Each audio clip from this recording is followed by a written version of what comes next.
It's a new gen, and as the trend set by Gen 7 goes, it's time for a new Fate set with a bunch of new shiny cards. Everyone grab your shiny charms and join me, Professor Clip Clipster, as we break down the expected card list for Paldean Fates. However, before we get to the ooh and ah cards, because obviously there's a lot with shinies, let's break down the notable new cards that you could potentially throw into your decks. First and foremost, we got to talk about the EX cards. The EX cards are always the ace card of the deck. Sometimes they're support cards depending on what style of deck you are, like the Glamora EX. But in this case, we're going to start with Spathra EX. It has a very good ability in synergy with Curlia and Gardevoir EX to maximize both draw power and psychic energies on your own Pokemon. If you think that's too many Pokemon filling up your deck, you could always substitute it for Xatu, which still has the energy movement that you want, but you would have to substitute different ways to get your draw power that you want. You can help yourself with returning cards to your hand via Tulip as well. And it's easy to set up a second with a low energy cost Terrestrialized bonus, which gives it nice protection. Next up is Great Tusk EX. This Pokemon does what I believe the first Great Tusk EX should have done. It gives you a drive to cycle through your desk 10 times faster for a Pokemon that requires a lot of energies and a large economy of energies in order to work.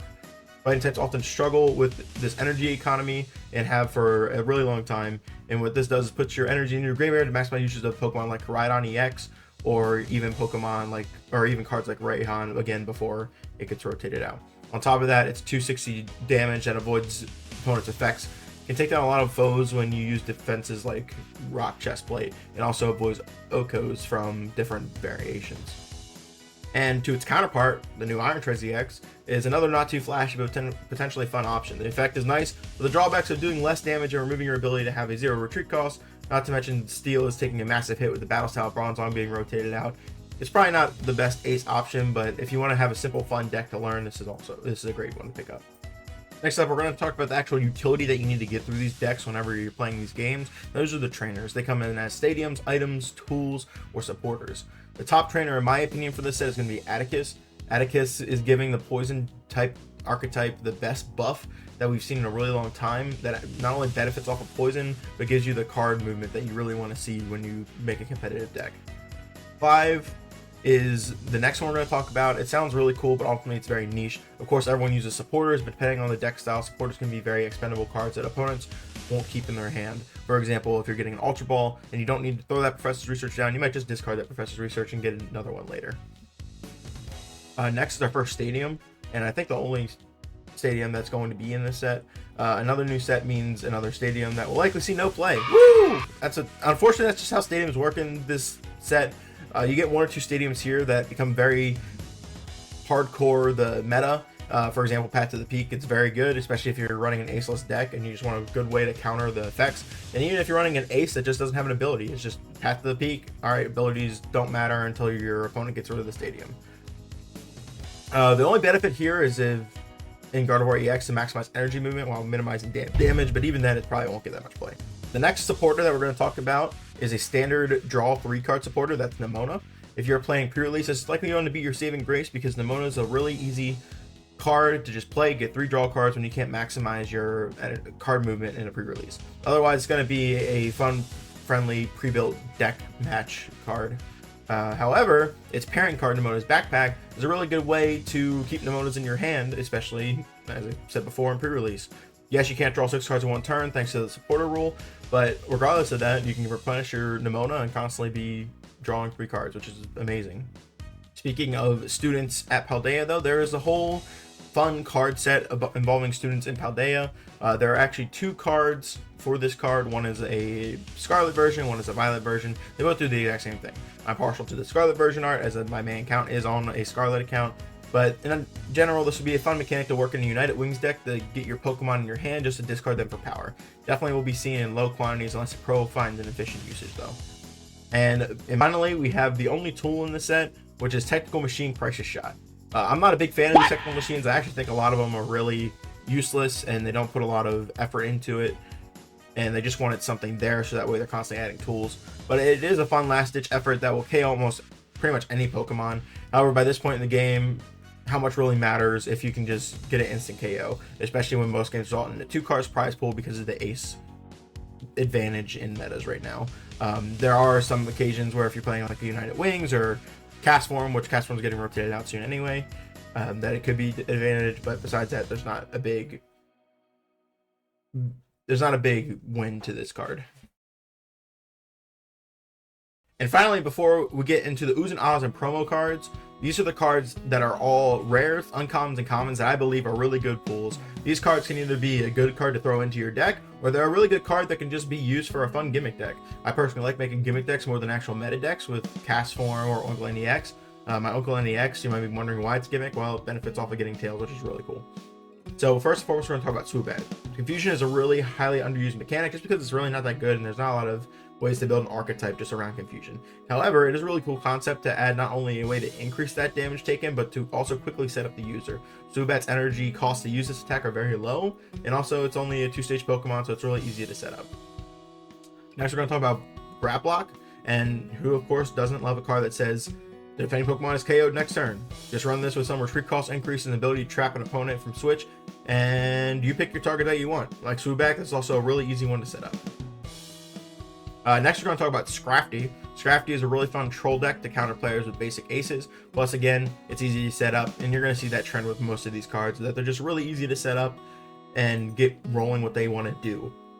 The last two cards we're going to talk about are both cards that are going to be potential engines that may come up in the meta as the set continues to stay out and people start experimenting more. First and foremost is Gengar, which could be a great new support for dark types to force switching of new Pokemon. And even if it isn't a dark type archetype, it's really good to just have your opponent constantly switching their cards and potentially putting them in a situation they don't want to be in. And the last card we're going to talk about is Goldango. Goldango is the answer to the Bronzong that is nerfing steel types back into the game. However, because of how strong that Bronzong is, there is a bit of a caveat with it. Bronzong before just let you do whatever you want with steel energies as an ability. However, Goldango requires you to actually use an attack to do this, and that's definitely a drawback because now you move all your steel energies on, which is great, but you have to wait until the next turn to actually use that energy movement. One final pit stop before we get to the Ooh and Ah cards that I want to chase and you should be chasing. There are some promos and pre-order cards that we need to talk about. First and foremost, there is the Mimikyu pre-order card, which comes from pre-ordering an ETB on the Pokemon Center, which, if you're watching this video, probably is at a stock by this point, and you're not going to be able to get this card. But this Mimikyu is a special shiny Mimikyu that has a little stamp on it to show that it's coming from the Pokemon Center pre-orders. It also comes with just a normal shiny Mimikyu in the ETB, for those that don't pre-order it. If you are a starter chaser and you want those shiny starters, Sprigatito, Fuecoco, and Quaxley are all going to be box promos. So you're going to buy this box. The box is going to have a shiny card for every stage in its evolution line, then also a big shiny card for the final form. Next is always our Tin EXs. Pokemon loves doing this thing where they give you a shiny Tin EX Pokemon, and the packs in it aren't necessarily the packs that you want to be in it. It's been a thing in Pokemon forever, but nonetheless, if you want the shiny promo card, you're going to have to buy this tin. The promos for those tins are Charizard EX, Iron Shreds EX, and Great Tusk EX. Again, those are all the shiny variants. You can still pull base Iron Shreds and Great Tusk. And finally, we are having a promo for what I call the dogs of Gen 9. You can get shiny Fido, shiny Greavard, and shiny Mastiff from the free pack combos that come with a sticker and one card normally.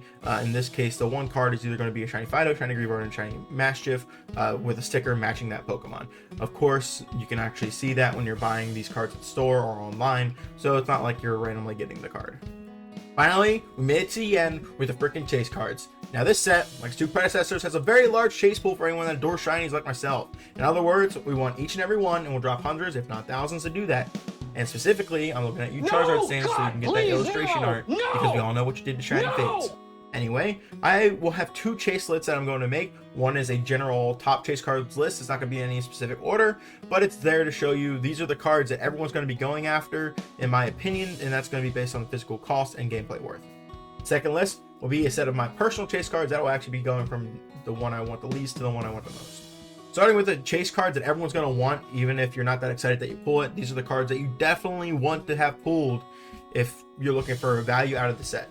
These cards, I believe, will be the ones that are both the most physically costing cards and also possibly the most game effective, or even both. Of course, these prices are going to change as the set gets older and older, and if it happens like COVID, they're gonna print too much Paldean Fates, and then that shiny Charizard that you have is going to go from being a few $100s to a few tens of dollars. But speaking of that Charizard, that is the first card we're going to talk about. No surprise here that a shiny Charizard for used Charizard stands is going to be the first one that we look at. It's going to be a very good card in meta. Charizard EX is already very good, and then on top of that, it's just honestly is a pretty good looking card. The next illustration art we're going to look at is Mew EX. Again, this is no surprise. If there's one thing Scarlet and Violet made clear is that illustration arts are taking over the scene of what we believe as the big card pool and the pricey card to get. I personally think that some of the illustration arts are a bit lackluster or a bit weird, but other ones, in this case like this Mew, are very good. And especially when it's a card getting competitive usage with the restart ability. And then the final EX illustration art we're going to talk about is Gardevoir EX. This illustration rare is another extremely useful competitive mon with its ability, and we also know what the internet likes to do with Gardevoir, and sometimes shiny Gardevoir, or both. Anyway, the next card is actually a normal shiny card, which is shiny Pidgeot EX. Pidgeot EX, when it was first introduced, had a special illustration art, and that illustration art actually ended up going for a lot of money and ended up being one of the higher cards in the set it was released in. This quick search ability on this card is also very good, and probably the reason why this card is going to stay in the higher value end. Following all these Pokemon, we're going to talk about a few of the trainer illustrations. First and foremost, we're going to talk about the three, what I'm calling waifu cards. The waifu cards include Iono, Penny, and Nimona. Last time Iono got an illustration art, Charizard was put to shame, more or less, and Iono was one of the most expensive illustration arts we've seen in Scarlet and Violet. It basically broke the market for Paldea Evolved, and although you Pokemon fans might like the original one better, it's probably gonna be up there, and you should probably like this one just as much. Next, we're going to talk about Penny. Penny overall has a really good card. I think it really shows Penny as a character really well. It's going to be a very EV stands based card just because of how Penny works. However, the card itself isn't that great. And finally, we have Nimona. Personally, I think it's going to be a very underrated card, and that the one the market's not going to actually go for that much, just because, like I said before, Nimona is strictly going to be a pre-release heavy card and not actually a card that people are likely going to build in their meta decks. However, this card is really good for Nimona, and I actually really love Nimona, even though a lot of people dislike it, like her as a character and all. I think this is a really great, I think she has a really great story and a really great art, and this design really showcases that art. Next up, we're going to talk about the last two trainer illustrations. That's going to be the students in Paldea. Like I said before, these are the same cards. They just have one Scarlet version, one Violet version. I clustered these together, and you're going to see this with 9 and 10 as well, just because it's hard to tell which one is actually going to be more expensive or not, depending on which game sold more. For example, Violet actually did sell more than Scarlet, but who knows, the Scarlet design, in my opinion, looks better than the Violet design. Next up, we're going to talk about the gold cards. The gold cards in this set involve a Dark Energy, a Steel Energy, and then all the legendaries that came before it. Personally, I really like all these gold cards because it really mixes up the gold design, especially with that tealish background. And I imagine Chiempo and Miraidon will be the ones that are most valuable just because of the most viable archetypes. However, I could see Miraidon being a close behind with those two just because it's a box legend. Overall, the other ones are still going to be worth a little bit of money, but they're probably not going to be up there with Chiempo and Miraidon. And then the final one I want to talk about for guaranteed chase cards, no matter who you are, and that's going to be just the illustration rares. Honestly, I love all three of these illustration rares, and up until now I haven't really mentioned it, but these tend to be lackluster in the market just because they sometimes are common, just because there's a lot of them, and sometimes they're not, and it just depends. But overall, I think for this set, since there's only 3 of them, they are going to be higher, especially with them being shiny. And last but 1000% not least, we're going to look at my personal chase cards. This is a set of 10 cards that I want, going from the least I want to the most I want. First and foremost, we're going to talk about the illustration art Palmy. I think this is a very downright adorable card. And I love when artists compare and contrast the normal and shiny on the same card. That doesn't really happen very often, but when it does, the artists do it very well, especially with this adorable aspect. Following Palmy, I really want the Shiny Ditto. Shiny Ditto is always one of those cards that tends to be an ace, or it's really special, or with like the Pogo set, you could peel it off. In this version, it is just a simple Shiny Ditto, and I think that's really cool that they went simplistic with Ditto for once, and I'm really excited to pull a Ditto card like that. Next is Illustration Art Gardevoir. No surprise here that I want it.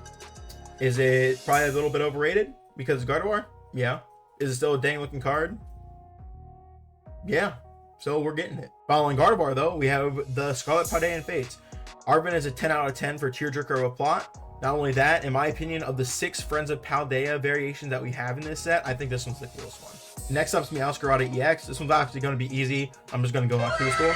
I'm going to buy the box, especially on release day. There's probably going to be some struggles with it, but I'm hoping the scalping isn't as bad, because scalping hasn't been bad this whole year with the Pokemon set ever since COVID's shutdown has ended. However, Sprigatito was my starter of choice, and that's why I want this card so bad. Next up is Gold Card Koraidon. As I mentioned before, my main save is on Scarlet, and I really like these gold arts, so it's no surprise that I want to put a gold card on to my chase list. So number 5 for me is going to be this Gold Card Koraidon. No surprise here for this next number either, based on how much I hyped it up. I really want this illustration art Nimona. I think she is either a really hated or loved character. However, I think this art really takes to her as a person in the game that they created. And also, I just love her as a character, and she doesn't get the justice that she deserves. And before I get to my top 2, I have to say it. I want the shiny illustration art Charizard. Do I hate that they keep feeding the Charizard stands? Yes, of course I do, and I always will. However, does this card look amazing? And has no doubt is going to be up there in price for the set? Yeah, so there's no reason for me not to want it. And just it looks that good that it still should be in top 3 despite my opinions on it. Next up, the second most card I want is actually going to be Glimmora EX. A lot of you might think, wow, this isn't really that flashy, Clippy. But guess what? I really like Glimmora. It's actually my favorite Pokemon from Gen 9. I love my little poison bomb thing that they've created. And I really want it shiny because it's the first Pokemon I shiny hunt in the game in general, because it is my favorite from the gen. Now, before we say my number 1, I have one freaking dishonorable mention, and that is shiny Oinkologne. No, God, please, For those that don't know me, no, and didn't follow me previously when I was doing a lot more streaming, I get this freaking shiny a lot. On my main file, I was EV grinding, and I got 3 back-to-back Oinkolones with no outbreak, just going back and forth trying to get speed IVs on Cyclozards with no sandwich or anything. I have a shiny lock that I've been working on that I want to release on YouTube as well. I found 1 full odds Oinkologne right outside of Lavencia heading to Ono.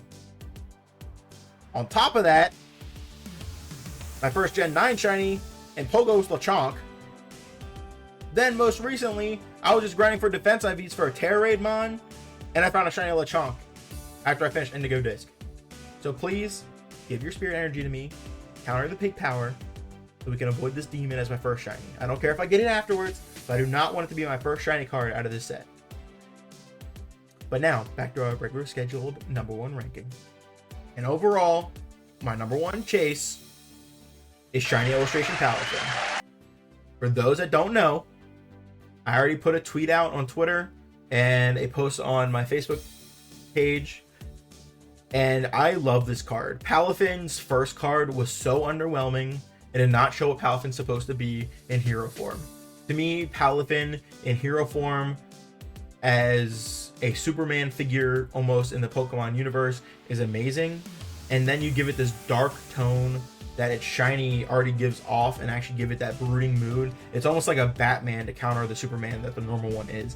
And it says a lot in a single card, and it's really, really amazing art-wise. And that is why it's my number 1 pick for what I want out of this set. Well, there you have it. That's the professor's take on all of Paldean Fates. Leave a comment below for what you agree with, what you don't agree with. If you'd like to see other sets broken down like this, whether they're future sets or past sets, let me know below. And as always, click that thumb, subscribe, and see what else I can do on the other side of the shiny line.